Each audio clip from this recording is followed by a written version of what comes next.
Eu sei que o pessoal da Igreja de Jesus Cristo dos Santos dos Últimos Dias não gosta muito de ser chamado de Mormon, né? Mas vamos lá. Mas é que o popularmente é assim, né? Então, o Jesus defendido, pregado, entendido, compreendido pelo pessoal da sua igreja, de Jesus Cristo dos Santos dos Últimos Dias, que a gente chama de Mormon, é o mesmo das escrituras, dos livros do Novo Testamento da Bíblia cristã? Perfeito. Excelente pergunta. E você já começou num ponto certo. Porque nós que somos membros da Igreja de Jesus Cristo, dos Santos dos Últimos Dias, temos como apelido Mormon, mas esse não é o nome da igreja. E eu acho que grande parte da confusão surge quando as pessoas retiram o nome de Jesus Cristo do nome da igreja. Porque afinal não é a igreja de Mormon, nem a igreja de Joseph Smith ou Brigham Young, é a igreja de Jesus Cristo dos Santos dos Últimos Dias. E nesse sentido, nós acreditamos na Bíblia plenamente, nós acreditamos que Jesus Cristo é o nosso Salvador e Redentor. Obrigado. Nós acreditamos nos mandamentos que o Senhor tem na Bíblia, os princípios que foram ensinados pelos profetas e apóstolos do Senhor Jesus Cristo. Nós não apenas acreditamos nisso, pastores, mas nós procuramos viver isso.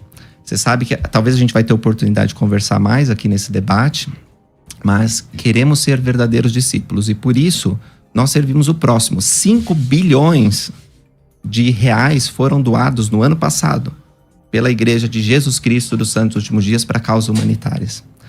O Rio Grande do Sul, que sofreu essa tragédia terrível, o primeiro avião comercial que chegou, que foi da Azul, linhas aéreas, estava carregado de doações da igreja. Então, por que a gente faz isso? Porque a gente quer seguir Jesus Cristo. Jesus Cristo ensinou que nós devemos servir o próximo, que quando nós fazemos a um dos pequeninos, nós fazemos a ele.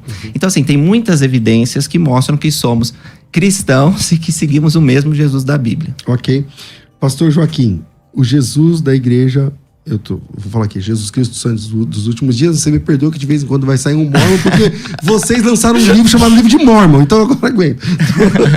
Tem razão, Joaquim, tem razão. O Jesus da igreja de Jesus Cristo dos Santos dos Últimos Dias é o mesmo do Novo Testamento, das Escrituras Sagradas? Com toda certeza não, César. O Jesus do mormonismo é um Jesus muito diferente do Jesus do cristianismo. Por exemplo, o profeta Gordon B. Hinckley ficou 12 anos na presidência da igreja. Ele declarou que os mormons acreditam em um Jesus diferente. Você já deve ter ouvido falar sobre essa citação do Gordon B. Hinckley. Ele disse assim: ao prestar testemunho de Jesus Cristo, então o presidente Hinckley falou sobre os que estão fora da igreja e que dizem que os santos dos últimos dias não acreditam no Cristo tradicional. Cristo tradicional é o Cristo de todos os cristãos. Ele disse assim: não, eu não creio. O Cristo tradicional de quem eles falam não é o Cristo em quem eu creio. O Cristo de quem eu falo foi revelado nessa dispensação na plenitude dos tempos. Ele, juntamente com seu pai, apareceram ao menino Joseph Smith no ano de 1820. E quando Joseph deixou o bosque naquele dia, ele sabia mais sobre a natureza de Deus que todos os ministros aprenderam do evangelho de todos os tempos. Então, os cristãos sempre têm afirmado isso ao longo dos tempos, que o mormonismo ensina um Jesus muito diferente daquilo que as escrituras revelam. É claro que o Lucas mesmo disse aqui, todo mormon vai dizer para você que ele acredita que é o mesmo Jesus.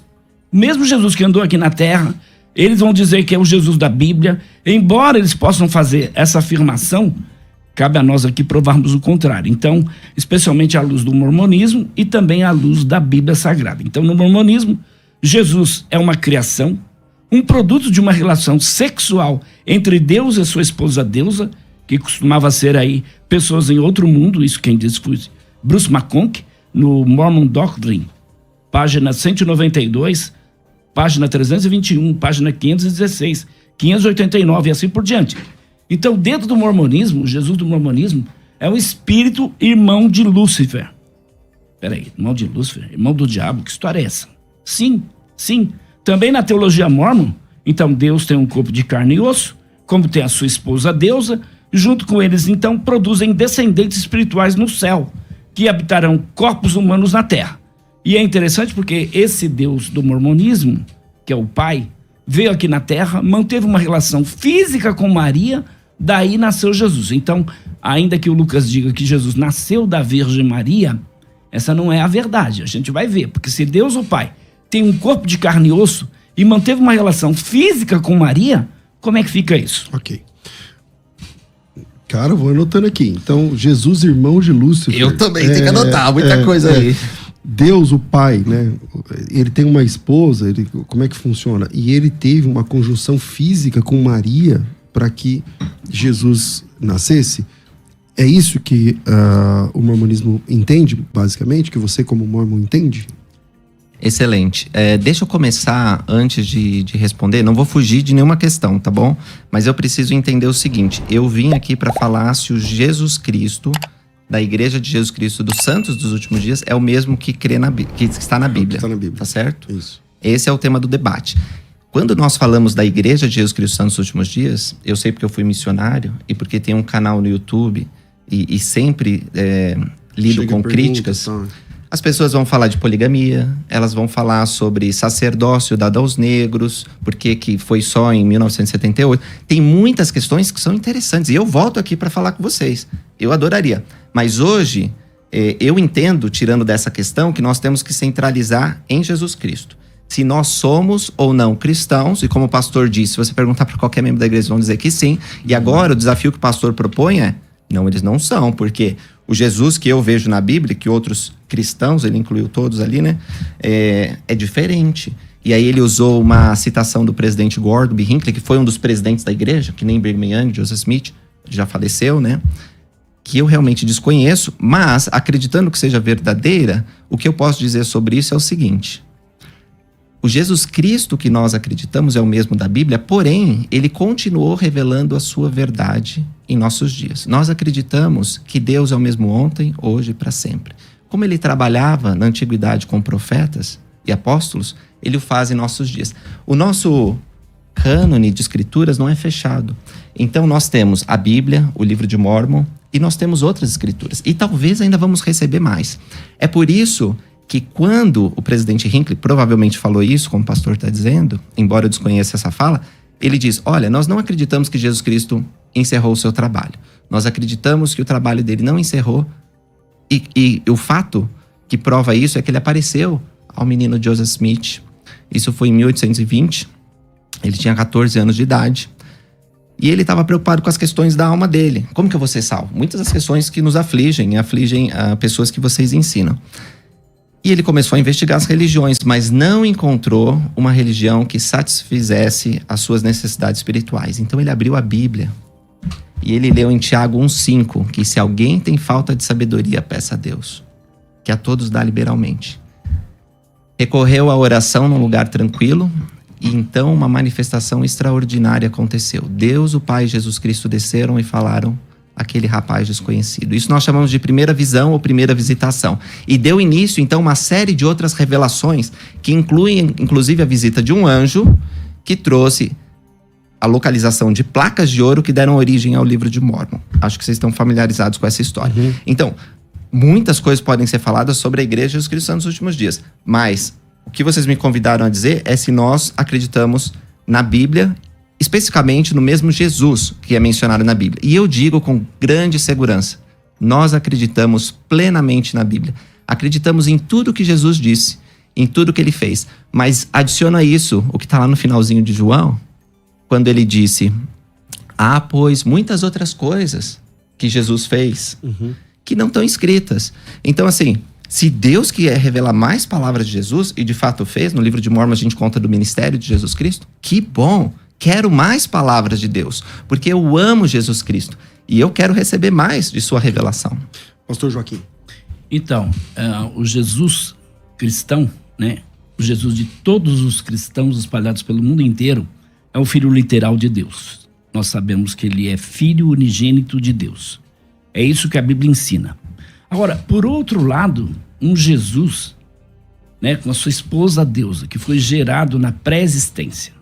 Um Jesus que é irmão de todos os espíritos, né? Nascido no céu, na pré-existência mortal. Um Jesus, né? Que é um Deus. Ele não é Deus, é um Deus.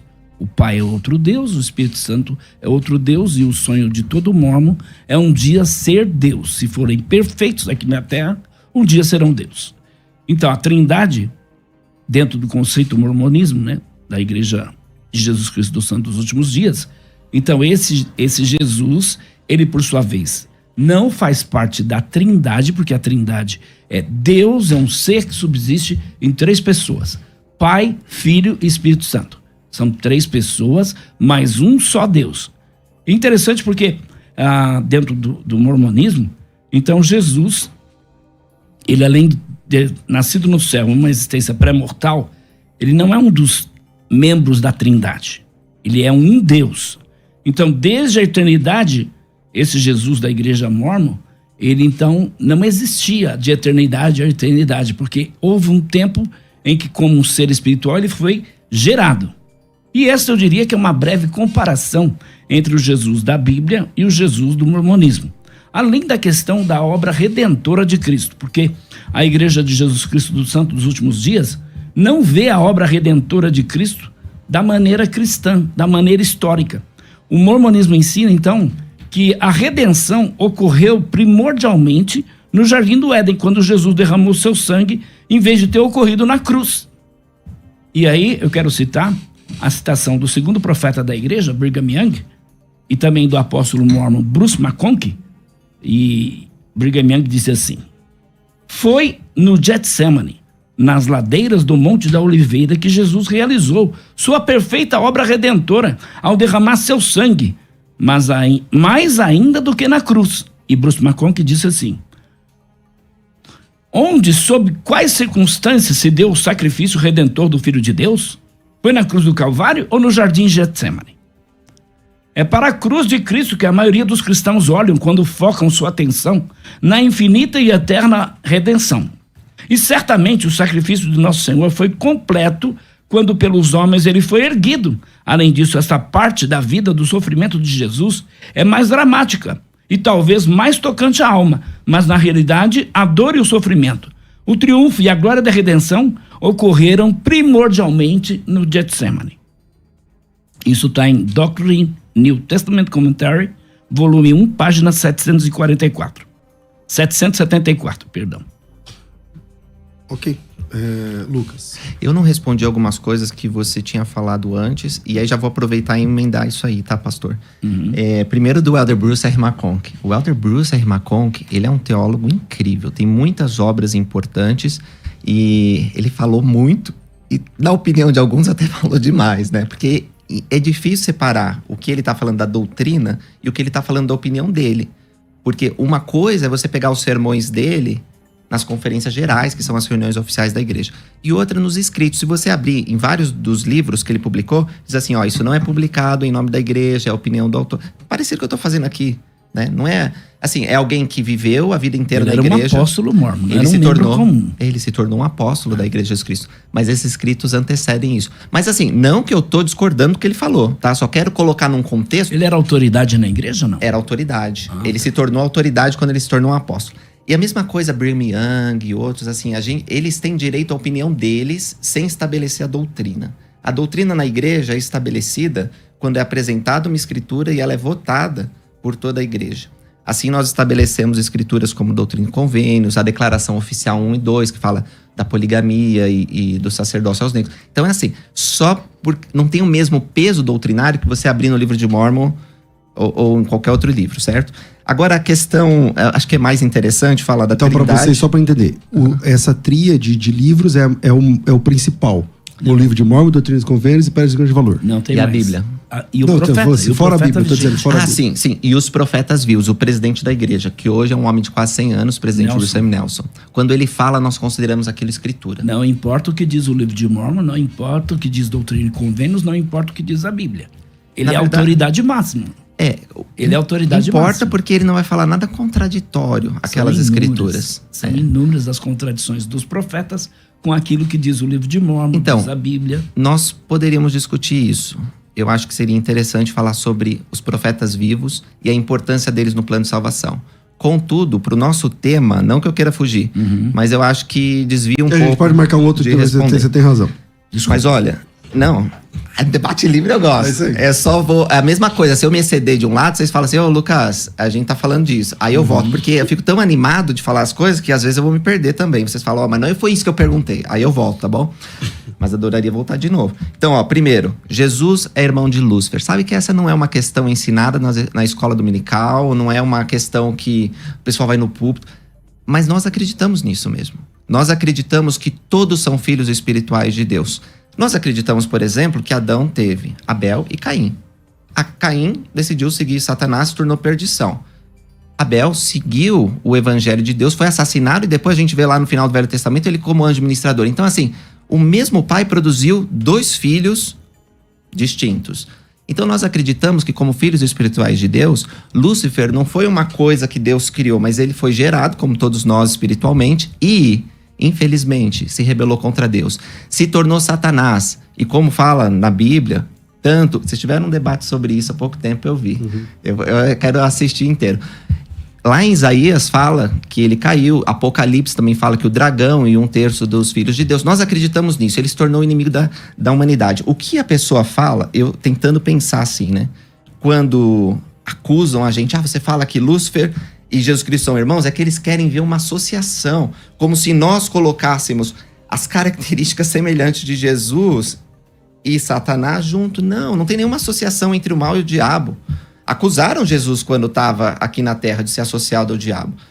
Mas isso não tem nada a ver uma coisa com a outra. Jesus é luz, salvação, Satanás é condenação, miséria.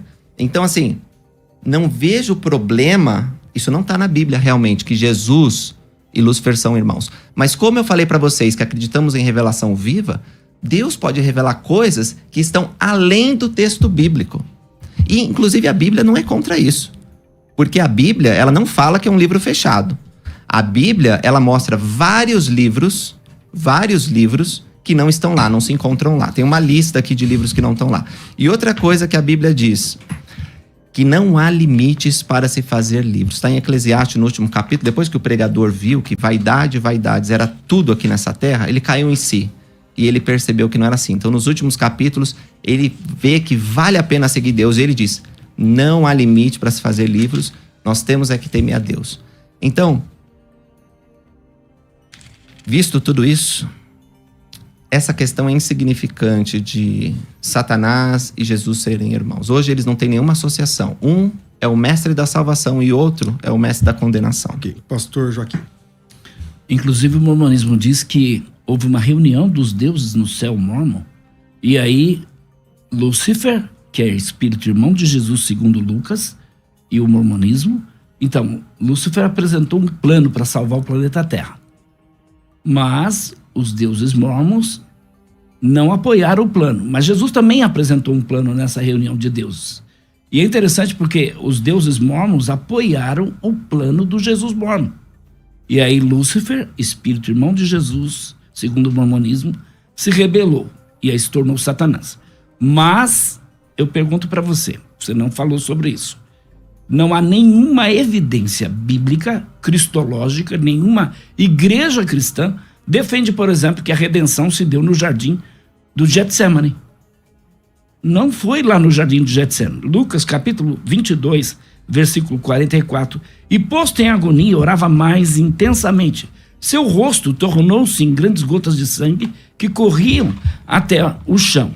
Bom, as únicas passagens bíblicas que falam sobre Cristo e sua redenção na cruz não é aí no jardim Getsemane. É interessante porque Efésios capítulo 2, verso 16, a reconciliação é por meio da cruz. Diz assim, e reconciliar com dois em corpo por meio da cruz, pela qual ele destruiu a inimizade. Colossenses 1:20. E por meio dele reconciliar-se consigo todas as coisas, tanto que estão na terra, as que estão nos céus, estabelecendo a paz pelo sangue derramado na cruz, não no Getsemane. Aí, Lucas, eu te pergunto, porque entre aquilo que diz o mormonismo, aquilo que diz a Bíblia, você fica com quem? Eu fico com os dois. Até porque a Bíblia e a Igreja de Jesus Cristo Santos dos Últimos Dias têm harmonia, a verdade não se contradiz. Mas é uma excelente questão e eu estava seguindo aqui, né? Eu ainda tenho que falar da Trindade, que você mencionou, mas eu já posso pular para a expiação de Jesus Cristo, que é o sangue de Cristo. O que salva, pastor, vocês sabem, pelo menos eu acho que vocês acreditam assim, vocês podem me corrigir se eu estiver errado. Quem salva é o sangue de Jesus Cristo. O que salva é o sangue de Jesus Cristo. Não é o objeto cruz, não é que seja o jardim lá do Getsemane. Podem ter sido lugares sagrados. Queria muito visitar Jerusalém, ainda não tive lá. Mas com essa guerra aí eu não consegui. Fui para Dubai, estava perto, mas a guerra aí não deu. Tive que voltar. Mas quando eu tiver essa oportunidade, vai ser maravilhoso poder ver os lugares que Jesus pisou, andou. Mas apesar de ser um lugar santo, a gente sabe que não tem nenhum poder para nossa salvação aquele lugar. Então, assim, nós acreditamos que Jesus realizou seu sacrifício infinito e eterno na cruz do Calvário. Todo domingo nós tomamos a ceia, que é o pão e a água, em lembrança desse sacrifício infinito e eterno. Agora, o que nós acreditamos é verdade, que o sacrifício dele começa no Getsemane e termina no Calvário. No sentido de que ele começa a expiar pelos nossos pecados, dores, e ele termina... Isso, no Getsemane. E ele termina na cruz do Calvário. Então, como nós aprendemos isso? Tanto pelo meu xará, né, que está na Bíblia, o livro de Lucas, que você acabou de ler, que ele começou a suar sangue quando ele estava no Getsemane, como por outras escrituras no Novo Testamento e também no livro de Mórmon, que nos ensinam que o sacrifício infinito e eterno que esse Deus realizou, nosso Senhor, começa ali e se dá... Não, mas é que interessante, para mim, pessoalmente, a expiação tem 3 partes. Ela começa no Getsemane, vai para a cruz do Calvário, mas o sacrifício, a misericórdia de Deus termina quando ele ressuscita dos mortos. Aí ele oferece o derradeiro dom, que é a possibilidade que todas as pessoas, conforme fala Paulo lá em 1 Coríntios 15, vão ressuscitar. Todos que morrem em Adão serão vivificados em Cristo. Então, a expiação de Jesus Cristo tem essas 3 partes. Começa no Getsemane, vai para o Calvário e termina quando ele levanta da tumba ao 3º dia. Agora, para não deixar passar essa parte da pré-mortalidade dos deuses mórmons, né? Não ouvi essa expressão antes. Mas eu entendo por quê, porque meio que quer distinguir. Mas nós acreditamos em Deus, nosso Pai Celestial. O único Deus ou vários deuses? O único Deus vivo e verdadeiro. Você não sonha um dia ser Deus? Não, quer dizer, eu quero viver com meu Pai Celestial. Então, quero viver em família. Significa ser a exaltação. Mas Jesus Cristo significa ser Deus. Uma vez acusaram o Salvador disso. E ele disse, Lucas, está escrito em Salmos, sois deuses. Isso. Então, a exaltação não significa ser Deus? Exaltação significa viver para sempre em família. Igual ao Pai Celestial. Semelhante. Eu nunca vou ser igual a Deus, não tem como. Não. Os mormons, até eu tô usando essa expressão. Deixa ele concluir, vamos lá. Os membros da Igreja de Jesus Cristo dos Santos dos Últimos Dias acreditam que podem ser co-herdeiros com Cristo, como fala a Bíblia, e herdeiros do Pai Celestial. Nós acreditamos que Deus deseja dar tudo que ele possui. Então, nesse sentido, assim, a grosso modo, explicando bem rapidamente, nós podemos sim nos tornar deuses, mas nós não seremos nunca como nosso Pai Celestial, como Jesus Cristo, porque ele é o nosso Pai, Criador de todas as coisas. Sempre estaremos numa condição bem diferente dele. Mas nós acreditamos que podemos ver no mesmo reino e tendo características parecidas. Joaquim, vamos finalizar. Eu comecei com quem? Com ele. Com ele. Então eu vou finalizar com você esse bloco e a gente volta no próximo. Eu vou citar de novo Efésios 2,16, porque você disse que a redenção começou no Getsemane. O texto aqui diz assim: reconciliar com Deus os 2 corpos, por meio da cruz pela qual ele destruiu a inimizade. Colossenses 1:20. Por meio dele, reconciliar-se consigo todas as coisas, tanto os que estão na terra, os que estão nos céus, estabelecendo a paz pelo sangue derramado na cruz.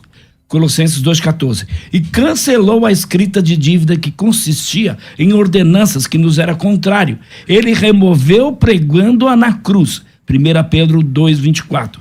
E levou sobre si os nossos pecados na cruz. Ele mesmo levou seu corpo, os nossos pecados, sobre o madeiro, a fim de que morrêssemos para os pecados e vivêssemos para a justiça. Por suas feridas fomos sarados.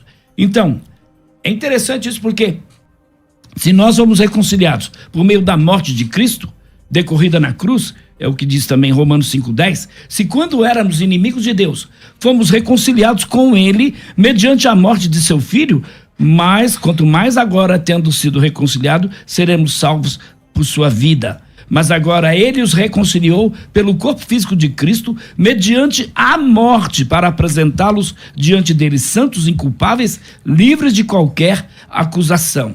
Então é interessante porque Paulo, ele vai dizer aos irmãos na cidade de Corinto que ele não decidiu falar nada a não ser o quê? O Cristo crucificado, não o Cristo do Getsemane que você está colocando aqui. É o Cristo crucificado. Paulo e nenhum escritor menciona nada, nenhum de Jesus ter tomado sobre si os nossos pecados no Getsemane. Então, onde foi que Jesus comprou a igreja com o seu próprio sangue, conforme Atos 20, 28? Foi na cruz, não foi no jardim. Isso é muito importante a gente salientar aqui, porque a propiciação é o quê?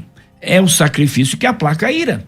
Então, o sacrifício de Jesus na cruz foi exatamente isso, uma propiciação. Foi na cruz onde Jesus levou em seu corpo os nossos pecados. Então, ele tornou-se uma propiciação, o sacrifício pelos nossos pecados. E é interessante porque isso é um evento público, como Paulo vai dizer lá em Romanos 3, 25. Deus o ofereceu como sacrifício para propiciação mediante a fé pelo seu sangue.